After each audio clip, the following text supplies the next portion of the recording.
नमस्कार चैतन्य आत्माओं, आपको बहुत बहुत धन्यवाद। आपकी जयकार हो, आपका नमस्कार हो। हे प्रभु, मैं आपको धन्यवाद देता हूँ कि आप सुनकर समझकर अपने ज्ञान की शक्ति को बढ़ाए। यही मेरी अभिलाषा है। मैं रामदूत मानव कल्याण, आपकी कल्याण, आप परम तत्व तक पहुँचे, यही मेरी आपसे विनती है। आप अपने परिवार, अपने देश के साथ उच्च शिखर तक पहुँचे, जहाँ तक लोगों ने पहुँचा। अष्टावक्र जी का गीता ही नहीं, महागीता कहा गया। तो जरा हम लोग समझेंगे ना कि क्यों कहा गया महागीता। जब तक आप अपने स्वरूप को नहीं समझेंगे, तब तक आप दूसरे का स्वरूप कैसे समझ सकते हैं। आपको अगर लगता है कि मैं तो मानव शरीर हूँ, तो आपको यही लगेगा कि सभी तो मानव ही है। और जब सभी मानव है तो भेद कैसा? ये ऊंच नीच, थोड़ा सा घड़ा बड़ा हो गया, उसका बड़ा का स्वरूप। वह जब अपने स्वरूप को समझेगा कि अरे मैं तो मिट्टी हूँ। आप कभी देखे हैं जल में बुलबुला उत्पन्न होता है, जल में उत्पन्न होता है बुलबुला, और बुलबुला उत्पन्न होता है तो कोई न कोई कारण अवश्य रहता है। जल में लहर उत्पन्न होती है तो कोई न कोई कारण होती है। लहर अपने आप को अगर लहर मानना लगे कि मैं तो लहर हूँ, मैं तो बुलबुला हूँ, तो फिर उसको मिटाने वाला, उसको समझने वाला कौन मिलेगा? जब तक वह अपने स्वरूप को नहीं समझेगा। वह अपना स्वरूप, अपने ही प्रकृति, अरे मैं तो जल से ही उत्पन्न हुआ, जल में ही मिलने वाला हूँ, कारण तो कोई और है। कारण जैसे हवा की लहर हो गई, नीचे थोड़ी गंदगी बैठी, उसके कारण बुलबुला उत्पन्न हुआ, पानी में हलचल हुई उसके कारण। लेकिन वह बुलबुले यदि कहने लगे मैं तो बुलबुला हूँ, क्या उसमें पानी ही पानी है या नहीं? पानी है तब बुलबुला है या बुलबुला है तब पानी है? आप बताइए, आप समझिए। बुलबुला हो या ना हो, पानी पानी है। उसी प्रकार आप अपने स्वरूप को समझें। कितने लोग अभी भी बोलते हैं मैं हिंदू हूँ, मैं सनातनी हूँ। ना तो उन्हें हिंदू का पता है, ना सनातनी होने का पता है। जिसने भी इस स्वरूप को समझा, जो भी समझा, सब के सब सनातनी ही है और सब के सब हिंदू ही है। समझे? सनातनी क्यों कहा गया? जिसका तन और मन और ये जीव, ये तीनों तीन मत अलग अलग समझ ले। देखिए, तन है तो मन की उत्पत्ति होती है और जीव साथ में होता है। जीव भुगतती है ये मन के कारण, और मन के कारण ये शरीर भी भुगतता है। तो मन किसका है? ये शरीर का। और आत्मा जिसको चित्त बोलते हैं, चित्त भी अलग है और आत्मा भी अलग है। जिस प्रकार ये तन अलग है, मन अलग है, जीव अलग है, ये तीनों अपने अपने स्वरूप में मिल जाएंगे, उसी प्रकार ये चिदात्म बोला जाता है ना, बोलते हैं आप भी, चित्त आत्मा से मिला हुआ है। चित्त यानी वह स्वरूप जिसमें कोई ज्ञान नहीं है, जिसके पटल पर आत्मा उतर करके ज्ञान की वृद्धि करती है। लेकिन वह ज्ञान की वृद्धि कौन रोकता है? तो ये हमारा मन ही जीवों को भी भटकाता है और ये शरीर लेने के लिए मजबूर करता है। आपको लगता है अभी भी कितने संसद में भी सुने होंगे, क्या तुम पुनर्जन्म पर विश्वास करते हो?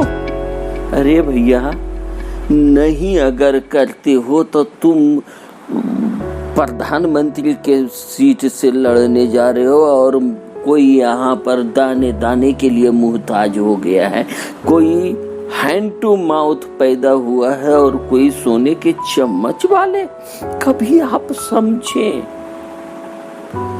यह मन जो है जीव को भी भटकाता है, और जीव जब भटकता है तो उसको शरीर लेने में मजबूर ही होता है। कैसा मन है उसी प्रकार जीव भटकता है, और जीव भटकता है तो उसी प्रकार के उसका शरीर मिलता है। आपकी सोच क्या है? ये थॉट्स इसीलिए कहे कि मन, विचार और कर्म, ये तीनों यदि शुद्ध रहेंगे तो आप एक गुलाब के फूल की तरह खुशबूदार ही बनेंगे। मैं तो आपको एक माला पहना करके देने वाला हूँ। ये अष्टावक्र गीता मामूली गीता नहीं है। इसी को अष्टावक्र जी की ही बातों को समझकर रामकृष्ण परमहंस हो गए, तोतापुरी भगवान का अस्तित्व प्राप्त कर लिया। स्वामी विवेकानंद कर्मनिष्ठ और ज्ञानवान बने। ऐसे ही नहीं, वो ही अष्टावक्र का गीता मात्र 20 श्लोक जाते, और 20 श्लोक आप ऐसे ही सोचेंगे कि आजकल के भी देखे ना, बहुत लोग अष्टावक्र गीता तो पूरी गीता तो आधे घंटे 1 घंटे में समाप्त कर देते हैं। क्या समझते हो? समझ लेना इतना आसान होता तो आज अष्टावक्र जी को समझाने के लिए लाखों लाख हमारे देश में विदेश में लोग समझा रहे हैं।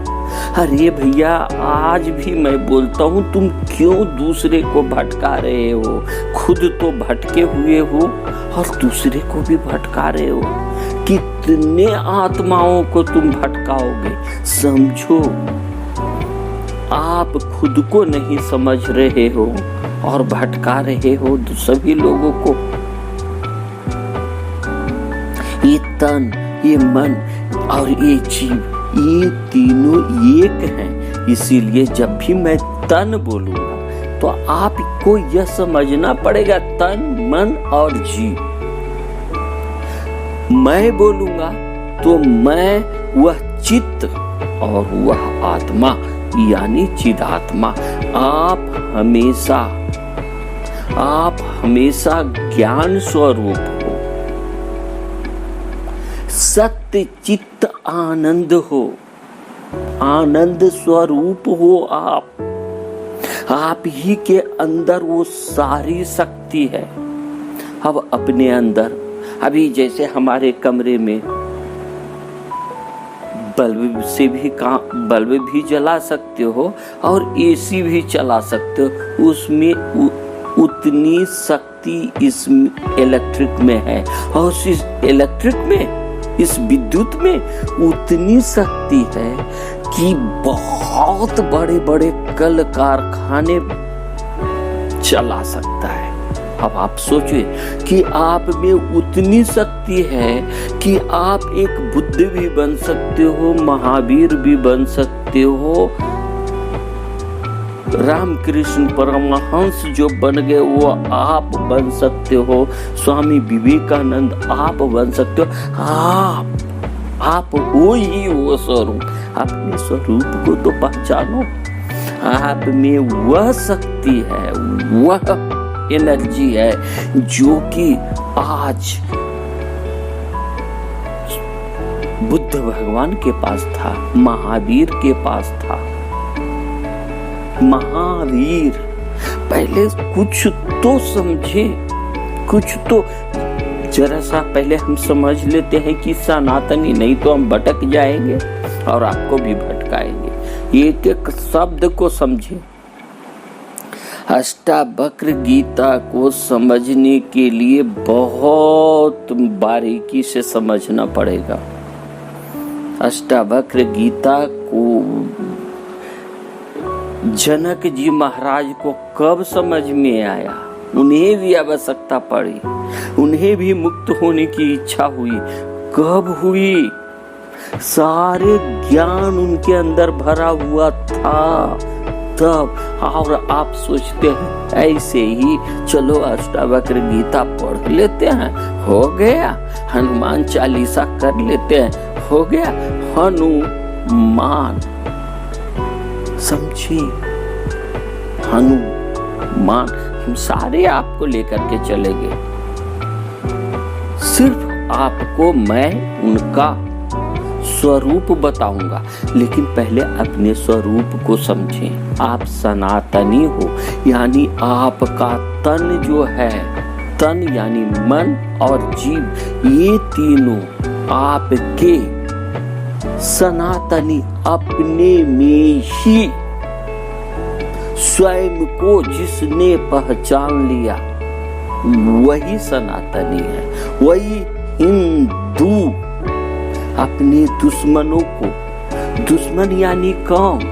लोभ, मोह, अहंकार, ईर्ष्या, द्वेष, राग, मोह, इस सारे को जिसने जीत लिया हो, हनन कर लिया हो, पकड़ लिया हो, वही हिंदू है, वही सनातनी है, वही हनुमान है, जिसने अपने मान सम्मान को जीत लिया है। बाहर से आप बोलते हो ये लो फूलों की माला पहन लो, अरे फूल बनना सीखो। फूल यानी क्या?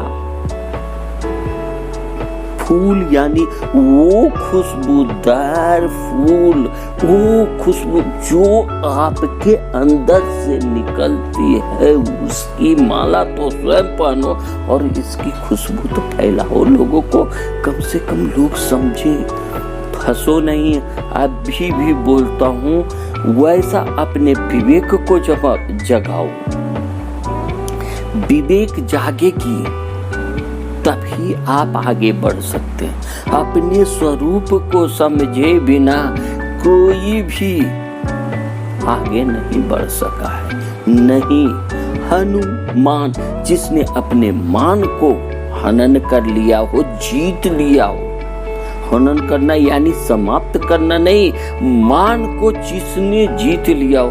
अरे जिसने अपने स्वयं का मान स्वयं में ही देना शुरू कर दिया हो, जिसने ये जान लिया कि मेरे जैसा मैं ही तो यह परमात्मा स्वरूप हूँ, अब किससे मैं फूलों की माला पहनूं? अरे फूल ही मैं हूँ, मैं वो चित्त हूँ, मैं वो चिदात्म स्वरूप हूँ, मैं वो सच्चिदानंद स्वरूप हूँ जो मुझ में ही बरस रही है।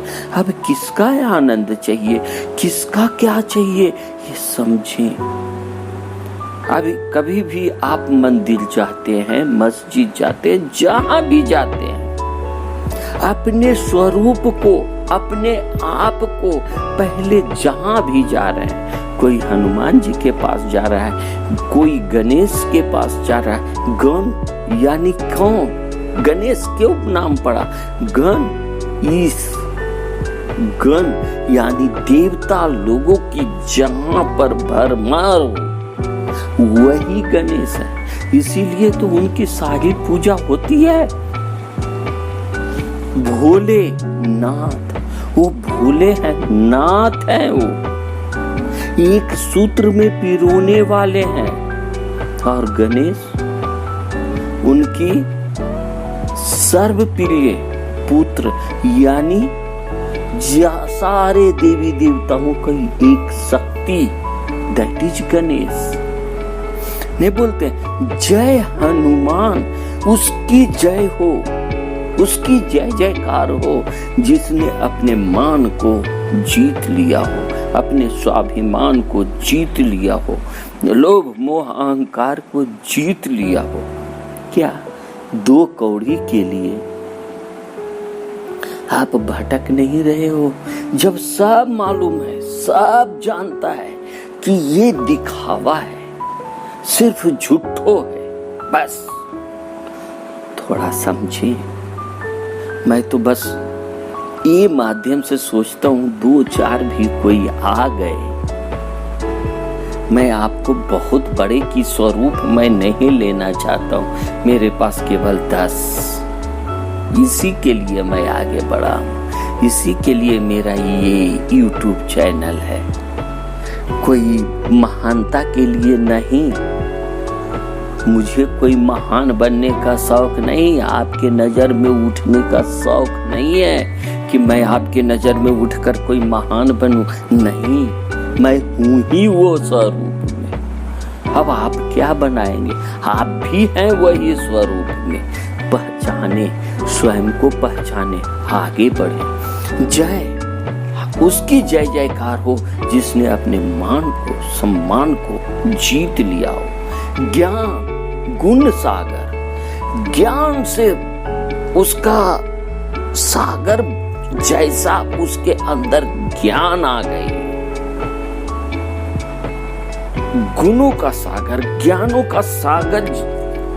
जब आप मान सम्मान को जीत जाएंगे, मान सम्मान यानी सारे चीज, बार बार नहीं लूंगा,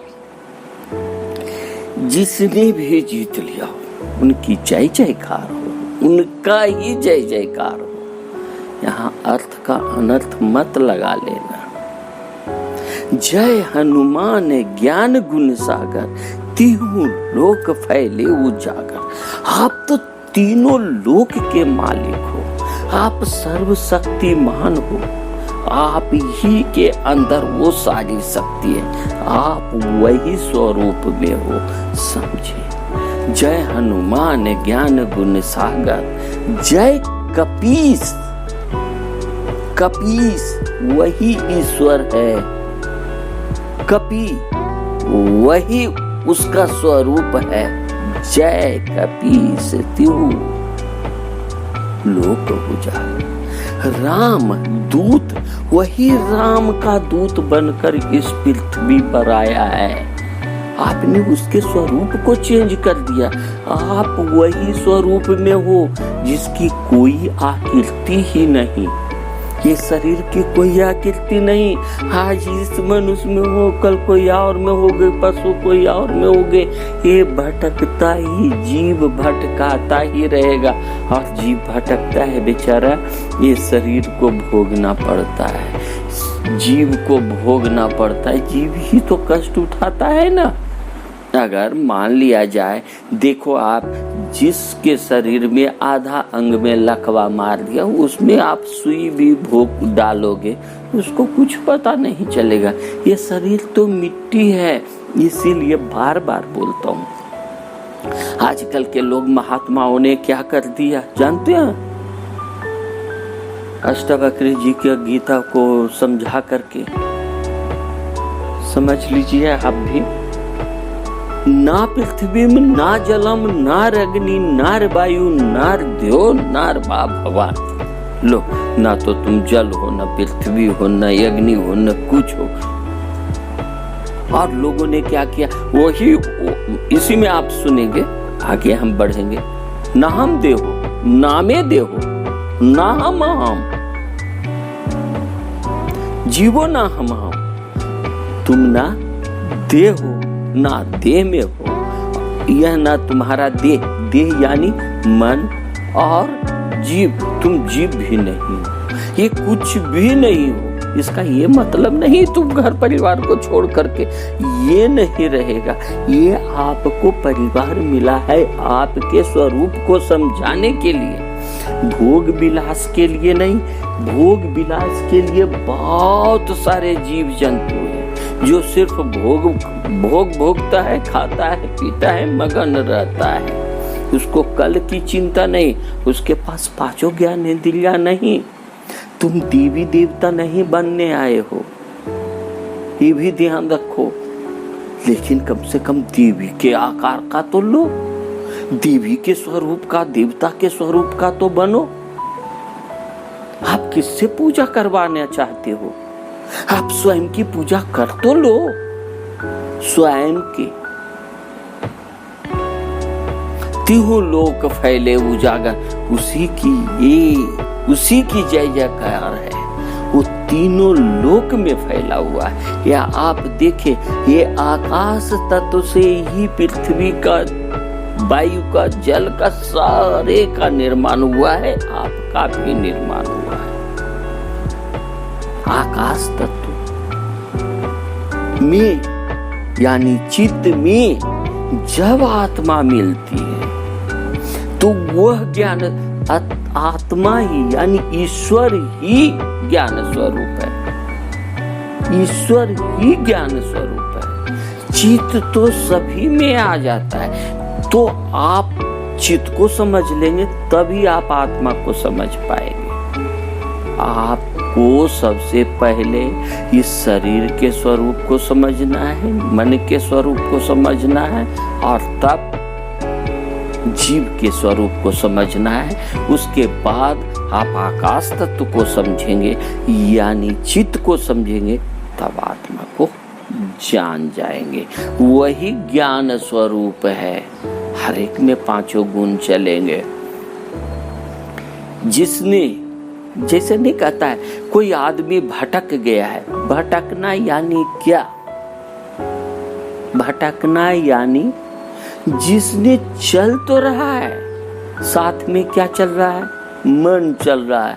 क्या देख रहा है? ये मिल जाए, इधर से ये कमा लाऊं, उधर से वो ला करके रखूं और सिर्फ जमा करूं, खर्च नहीं करूं।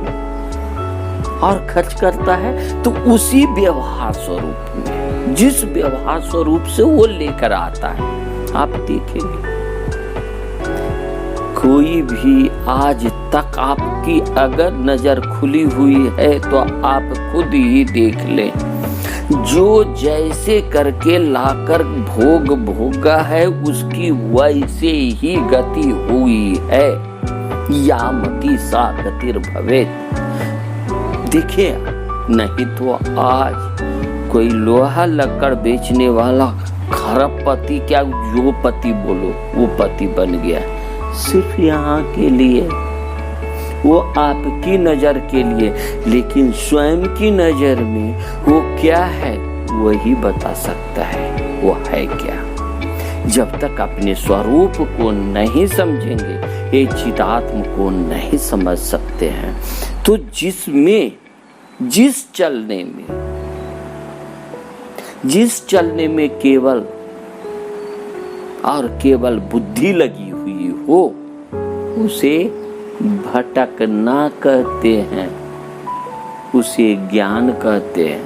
और जिस भटकना में विवेक लग जाती है उसे प्रवास कहते हैं। और जिस प्रवास में आपकी चेतना, आपकी आत्मा लग जाती है उसे हम यात्रा कहते हैं। और यह यात्रा, यह अष्टावक्र जी का यात्रा तभी आप चल पाएंगे जब तक आप अपने अंदर के स्वरूप को समझेंगे। थोड़ा आगे बढ़ते हैं। चित्त का, चित्त भी वैसे ही काम करती है जैसा मन काम करता है। चित्त का कुछ भी स्वरूप नहीं है, वो तो आत्मा उसमें आती है तब वो ज्ञान स्वरूप होता है। आत्मा चित्त से कोई लेना देना नहीं, लेकिन बिना चित्त के आत्मा को नहीं समझ सकते हैं। इसीलिए कहे भटको नहीं, घर मत छोड़ो। ये तुम्हें उठाने के लिए परिवार आपको इस जमीन से आसमान तक यानी इस तीनों लोक में उजागर होने में आपका सफल योगदान करेगा। ध्यान रखें, अगर आप परिवार छोड़े, दोस्ती छोड़ी, लोगों से मिलना छोड़े तो आप भटक गए। कोई नहीं, सभी आपको परमात्मा तक पहुंचाने के लिए ही यह जीव आया। राम दूत, तुम राम का दूत बनकर यानी उस एक का दूत बनकर तुम इस पृथ्वी में आए हो। कितने लोग बोलते हैं क्या तुम नहीं मरोगे? अरे वह एक कारण है, कोई न कोई कारण लेकर के उसको शरीर छोड़ना है। बिना कारण का शरीर नहीं छोड़ता है। आप देखो, जब घर पुराना हो जाता है तो क्या उसे तोड़ करके और नया नहीं बनाते हो? यदि आपके पास पैसा है तो बनाते हो या नहीं? ये घर छोड़ करके कुछ अच्छे बिल्डिंग में जाते हो या नहीं? जाते हो या नहीं? आपको सोचना है मैं कैसे हाँ और ना का निर्णय करूं। आप इस जगह, कोई इस जगह बैठा हुआ है, कल उधर चला जाएगा। अच्छी जगह में किसी का प्रमोशन हो जाता है और कोई नीचे भी चला जाता है। राम दूत, तुम राम का दूत बन के आए हो, इसीलिए आपकी ही जयकार है। आप हनुमान जी का जय जयकार कर रहे हो, खुद ही जिसने अपने मान को, सम्मान को, ईर्ष्या, द्वेष, मोह, लोभ, अहंकार को जिसने जीत लिया, दैट इज हनुमान। उसकी जय जयकार कह रहा है। उस माता की, धरती माँ को आप रोज नमस्कार करते हैं, सब नहीं करते हैं। जिसने इस पृथ्वी पर यानी ये शक्ति, ये शरीर जो दिया है, जिसने आज इतना सामर्थ्य बनाया है कि तुम वहां का, मैं तुमको उस प्रकार से खाना पीना रहना सब दूंगी। ये धरती माँ बोल रही है, मैं नहीं बोल रहा हूँ। धरती माँ बोल रही है कि जिस प्रकार तुम राम का दूत बनकर इस पृथ्वी पर आए हो, सारे सब कुछ मिला है, मैं तुमको देता हूँ। मैं वैसे सहयोगियों को देता हूँ तुम्हारे साथ में जो तुमको ऊपर उठाए। समझो तो सही, कब समझेंगे? मैं अष्टावक्र जी की ओर ये सब आपको दिखा दिखा कर कितना बड़ा लूंगा। एक ही सिर्फ हनुमान चालीसा का ही बोलूंगा तो कम से कम 2-4 एपिसोड ऐसे ही जाएगा, और आप सुनने वाले नहीं हो ना। सबसे बड़ा मुश्किल तो ये है कि अपने आप को कहाँ घसीट दिए हो, कहाँ नरक में कि स्वर्ग में डाल दिए हो। ये नरक, स्वर्ग, ये सब क्या क्या लोगों ने बता दिया। ये नरक मिलता है तो नूर मिलती, अरे यार कोई बात नहीं, चलो भटके सो भटके, अब नहीं भटकना। और राम दूत अतुलित बल धामा, तुम्हारे पास उतनी शक्ति है, उतनी शक्ति है। राम अतुलित यानी जितनी इस संसार की शक्तियां हैं सारे तुम में विद्यमान है, सारी शक्तियां। बल धामा, तुम इस बल के संसार के मालिक हो। मालिक बनना सीखो। बार बार घुसक घुसक करके हम रसातल में घुसे जा रहे हो। बोलते हो मैं सनातनी, जिसने अपने तन को मन को विजय प्राप्त कर लिया। हम देखते हैं आप मात्र 20 श्लोक आप यदि धैर्य पूर्वक और प्रतिज्ञा होकर आगे बढ़ते रह गए तो मात्र 20 श्लोक जाते जाते जैसे जनक जी महाराज बोले अहम ब्रह्मास्मि,